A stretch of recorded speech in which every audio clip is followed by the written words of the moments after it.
Abasirikare batatu bo ku ruhande rwa leta ya Kongo cyangwa se FARDC bagaragaye i Goma. Abantu batandukanye baragira bati ese izi ntago zaba ari maneko zije i Goma? Ese kubera iki aba basirikare bo muri FARDC baje kugaragara i Goma bari baje kuhakora iki? Ibi ngibi byose tubigufitiye muri aya makuru. Hanyuma ikindi kintu uri bumenye ni uko kera kabaye uruhande rwa Repubulika ya Demokarasi ya Kongo rwamaze kwemeza yuko noneho abasirikare bongerewe mu minembwe bakaba bagiye gukomeza guhangana na M23 ndetse na MLDP twirwaneho. Nicyo kintu cyateye abayobozi bo muri Repubulika ya Demokarasi ya Kongo gufata umwanzuro wo kohereza abandi basirikare aho bagenzi babo bari batsindiwe. Hagati aho M23 yatangaje yuko mu minsi ya vuba iri butangaze Kivu cyangwa se iri butangaze yuko yamaze kubona ya balkanization. Ese ibi ngibi bihagaze gute? Kubera iki muri Repubulika ya Demokarasi ya Kongo ibintu bikomeje kuzamba? Ese izi mbaraga M23 iri kugenda igaragaza iri kuzikura he? Ibi ngibi byose tubifite muri aya makuru. Nyaboneka niba bwa mbere udusuye turagusaba ko udutera inkunga. Reba hano munsi handitse ijambo like, udukandire like, uraswemeje ko uduteye inkunga. Ariko noneho iyo wanditse igitekerezo cyawe tugasangira ijambo muri aya makuru, bwo uba utanze inkunga ikomeye cyane, ndetse tukarushaho kugenda tuva mu bwiza dukomeza tujya mu bundi. Abasirikare batatu rero bo ku ruhande rwa leta ya Kongo bamaze kugera mu mujyi wa Goma bari kumwe n'umuyobozi wungirije wa MONUSCO yitwa Vivian Van de Pel. Abangaba baje muri Kongo cyangwa se baje muri Goma kugira gute? Abatandukanye bakimara kumva yuko abasirikare batatu bamaze kugera i Goma, bamwe batangiye kugira ubwoba, baravuga ati ese ahari ntago baba ari bamaneko baje kuneka ibikorwa M23 iri gukora? Ese ahari ibi ngibi ntibishobora kuza gukurura undi mwuka mubi bikaza gutuma noneho bishobora gutuma M23 iri butsindwe? Ariko abakomeje kubyibaza bose bagahuriza ku kintu kimwe cyo kuvuga ngo n'ubundi ni ubuyobozi cyangwa se ni ibikubiye mu masezerano byaba byongeye kuba byongera kugenda bigarukwaho. Aba basirikare rero baje kugaragara n'ubundi mu mujyi wa Goma barimo Lieutenant Colonel umwe, hakazamo abamajoro babiri. Abangaba baje muri gahunda igize ibiganiro bya Washington. Iyi gahunda yari yakozwe cyangwa se ijya gutekerezwa, bashyizeho itsinda rihuriweho n'impande zombi, ariko banumvikana yuko iryo tsinda rizaba ririmo abasirikare ku ruhande rwa M23 n'abasirikare ku ruhande rwa FARDC. Bose bakaba bagendereye kureba ngo ese ibikubiye mu masezerano birimo birubahirizwa cyangwa ntabwo biri kubahirizwa. Mu yandi magambo, MONUSCO ihari nko kuba umutangabuhamya cyangwa se nko kuba hagati, noneho abangaba uko ari ku ruhande rwa M23 ndetse no ku ruhande rwa leta bakaba bahuza. Aba rero baje kujya ku kigo cy'indege cya Goma ku munsi w'ejo, ubwo n'ubundi uyu Vivian Van de Pel usanzwe ari umuyobozi wungirije wa MONUSCO cyangwa se w'ubutumwa bwa MONUSCO muri Kongo, yazanye rero n'aba basirikare batatu baza bagera i Goma kugira ngo bahure n'abari ku ruhande rwa M23 barusheho kuganira iyubahirizwa ry'amasezerano aho rigeze. Abatandukanye bari babibonye bari bavuze bati ibi bintu ntabwo bisanzwe, ahari se abangaba baba baje kugira ngo noneho baze bakomeze gukaza umurego cyangwa se gukomeza kugenda bagambanira M23, bityo ibe yakurwa mu bice yigaruriye, hakabaho n'abantu babihuza na za ndege Turikiya iherutse kubaha.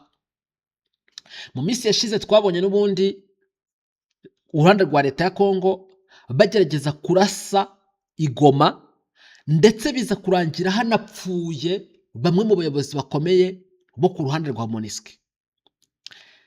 Ibi ngibi byatumye abantu batandukanye cyangwa se abahanga mu bya politiki bakomeza gusaba M23 ngo byaba byiza kurushaho mwongereye amakenga ndetse mukongeramo imbaraga mu kijyanye na security, especially ibijyanye n'umutekano wo mu kirere, kubera yuko ntabwo Repubulika ya Demokarasi ya Kongo iri kwifuriza n'ubundi iyi M23 ikintu cyiza.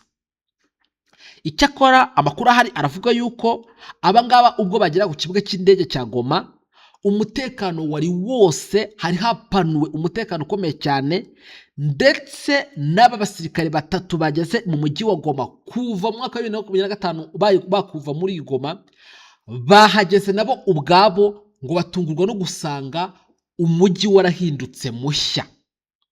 Ibi ngibi bikavuga ko byatanze ubutumwa bukomeye cyane ku ruhande rwa leta ya Kongo, ndetse ngo aba basirikare bakuru bakaba bakomeje kwigaragaza ndetse no gukomeza kureba ibyo M23 yagezeho, bikavugwa yuko ngo bumwe mu butumwa batanze bufite icyo busobanuye ku rugamba. Hanyuma rero ayo ni amakuru y'abasirikare batatu bo ku ruhande rwa leta ya Kongo baje kugaragara n'ubundi mu mujyi wa Goma. Mu yandi makuru hari amakuru avuga yuko noneho kera kabaye leta ya Kongo yaje kwemeza yuko yohereje abasirikare bashya mu misozi ya Minembwe, ariko kandi ntabwo yabyemeje uko gusa, yanasobanuye impamvu yatumye aba basirikare boherezwa. Guverinoma ya Repubulika ya Demokarasi ya Kongo yatangaje yuko ifite impungenge zikomeye cyane ku mutekano ukomeje guhinduka mu misozi miremire ya Minembwe iherereye mu ntara ya Kivu y'Amajyepfo. Ivuga yuko imitwe ihanganye na leta ikomeje kugaba ibitero no kwagura ibice igenzura. Nk'uko rero byatangajwe n'ubuyobozi bw'i Kinshasa, ingabo nshya zoherejwe mu ndege zigamije kongerera ubushobozi ingabo za leta ya Kongo zisanzwe ziri muri aka gace, ndetse no gushimangira ibikorwa byo kurinda ibirindiro bya Repubulika ya Demokarasi ya Kongo cyangwa se bya FARDC mu misozi ya Minembwe. Guverinoma ya Repubulika ya Demokarasi ya Kongo yakomeje ivuga ko iri gufata ingamba zo guhangana n'ibibazo by'umutekano biri mu burasirazuba bwa Repubulika ya Demokarasi ya Kongo. Ibi bikaba bibaye mu gihe amakuru aturuka mu bice bitandukanye by'imirwano avuga yuko umutwe wa MLDP twirwaneho na M23 ndetse bakaba bakomeje urugamba rukomeye cyane, aho bakomeje guhangana n'ingabo za leta ya Kongo FARDC bafatanya n'ingabo z'u Burundi n'imitwe y'abazalendo ndetse na FDLR. Amakuru aturuka mu duce twegereye ibi cyangwa se aho imirwano iri kubera aravuga yuko hari uduce tumwe na tumwe twagiye mu maboko y'aba barwanyi ba M23 na MLDP twirwaneho. Ibi ngibi bikaba ngo byarabaye intandaro yo gutuma n'ubundi guverinoma irushaho kugira ubwoba. Icyakora nubwo urugamba ruri kurushaho kugenda rukara ndetse bikarushaho kugenda biba bibi, amakuru aravuga yuko abegereye Felix Antoine Tshisekedi Tshilombo bakomeje gufata iya mbere mu kumushuka, bagafata iya mbere mu kumuyobya, bagendereye ku nyungu zabo bwite bari kureba ngo bakabona babasha gukura muri uru rugamba. Amakuru kandi arakomeza avuga ko nubwo ibi bimeze gutya, abasirikare ku ruhande rwa Repubulika ya Demokarasi ya Kongo bakomeje gucikamo ibice, ngo bakomeje kuvuga yuko leta irimo igenda ibirengagiza. Noneho ngo kimwe mu byatumye ubutegetsi bwa Kinshasa bufata iyi initiative yo kohereza abandi basirikare bashya ku rugamba biragendanira nuko hari abafatiwe n'ubundi mu mirwano imaze igihe iri kuba, ubwo hafatwaga Gipupu ndetse n'utundi duce dutandukanye. Ngo kuba aba basirikare baragiye bafatirwa ku rugamba byatumye coalition icika intege mu buryo bufatika, ndetse binatuma aba basirikare bakomeza guhamagara Kinshasa bavuga ngo nimutagira icyo mukora muraza kwisanga M23 yamaze gukuramo na Kalemi.